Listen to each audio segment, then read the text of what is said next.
Assalamualaikum warahmatullahi wabarakatuh. Kenalkan, saya Ivan Ma'rifa selaku perwakilan dari mahasiswa Fakultas Kesehatan Masyarakat Universitas Jember. Sebelumnya saya ucapkan terima kasih atas kesempatan yang telah diberikan sehingga saya dapat berkontribusi dalam acara Forum Nasional Stunting tahun 2022. Berdasarkan yang kita tahu, masalah gizi hingga saat ini masih menjadi masalah kesehatan global yang belum terselesaikan. Masalah gizi menjadi komponen utama dalam upaya pencapaian tujuan pembangunan berkelanjutan atau SDGs. Berdasarkan data dari WHO dalam Joint Malnutrition Estimate Key Finding of the 20 and 21 edition, 22% atau 149,2 juta anak yang berusia di bawah 5 tahun mengalami stunting pada tahun 2020. Hal ini dikarenakan adanya peningkatan signifikan karena adanya pandemi COVID-19 yang menyebabkan masyarakat kesulitan dalam mengakses bahan makanan yang bergizi untuk memenuhi nutrisi pada anaknya. Berdasarkan data yang ada di Indonesia, dari data survei status gizi Indonesia tahun 2021, prevalensi stunting di Indonesia mencapai angka 24,4%, di mana angka ini merupakan kategori kronis yang memerlukan upaya pencegahan ekstra guna meminimalisir adanya peningkatan di tahun berikutnya. Pencegahan stunting merupakan salah satu amanah yang tercantum dalam RPJMN tahun 2020 hingga 2024 yang waktu itu disampaikan oleh Wakil Presiden Republik Indonesia selaku Ketua Pengarah Tim Percepatan Pencegahan Stunting yang menyatakan bahwa Indonesia harus mampu menurunkan angka stunting hingga 14% pada tahun 2024. Namun dalam implementasinya, pencegahan stunting tidak dapat dilaksanakan secara mandiri, melainkan perlu kontribusi dari berbagai elemen ataupun komponen masyarakat untuk mendukung keberhasilan program yang akan dilakukan. Implementasi program stunting di Indonesia hingga saat ini masih belum berjalan secara optimal. Hal ini disebabkan oleh beberapa hal. Yang pertama, penyelenggaraan intervensi gizi spesifik dan sensitif mulai dari pusat, daerah, hingga desa masih belum konvergen, terutama dalam hal perencanaan, penganggaran, pelaksanaan, pemantauan, hingga evaluasi. Yang kedua, kebijakan dan program yang dilaksanakan oleh berbagai sektor yang ada masih belum berfokus dalam memprioritaskan intervensi yang terbukti efektif. Nah, intervensi yang terbukti efektif di sini dimaksudkan intervensi yang dapat menurunkan angka stunting sesuai dengan tujuan yang diinginkan.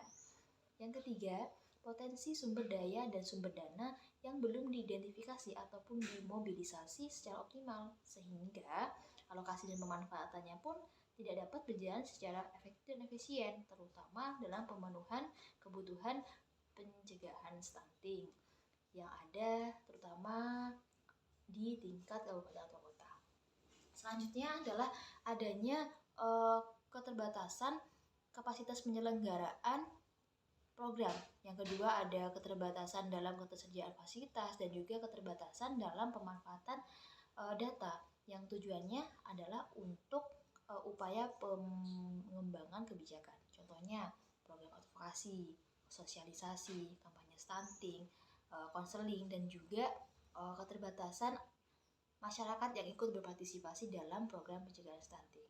Dan yang kelima, secara umum koordinasi yang telah dilakukan di berbagai tingkat administrasi pemerintahan masih tergolong lemah, sehingga upaya pencegahan stunting ini tidak dapat berjalan secara optimal karena belum ada sinergi yang kuat antar pemangku kebijakan dalam upaya pencegahan stunting. Di Indonesia terdapat 5 pilar pencegahan yang telah diselaraskan dengan sasaran World Health Assembly atau WHO tahun 2025 dan juga SDGs. Ada 5. Yang pertama terkait dengan komitmen dan visi kepemimpinan nasional dan daerah. Yang kedua, kampanye nasional dan komunikasi perubahan perilaku. Yang ketiga, konvergensi program pusat, daerah, dan juga desa. Yang keempat, ketahanan pangan dan gizi. Dan yang terakhir adalah pemantauan dan evaluasi.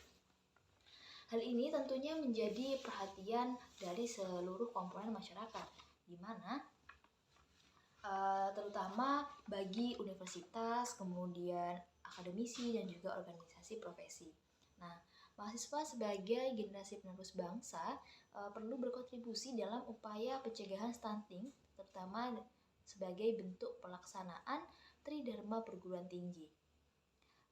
Adapun kegiatan yang dapat dilakukan oleh pihak universitas, akademisi, dan organisasi profesi antara lain adalah yang pertama, sebagai sumber daya dalam mendorong partisipasi aktif dalam upaya percepatan pencegahan stunting khususnya di kalangan masyarakat, dapat berupa edukasi maupun pemberdayaan masyarakat.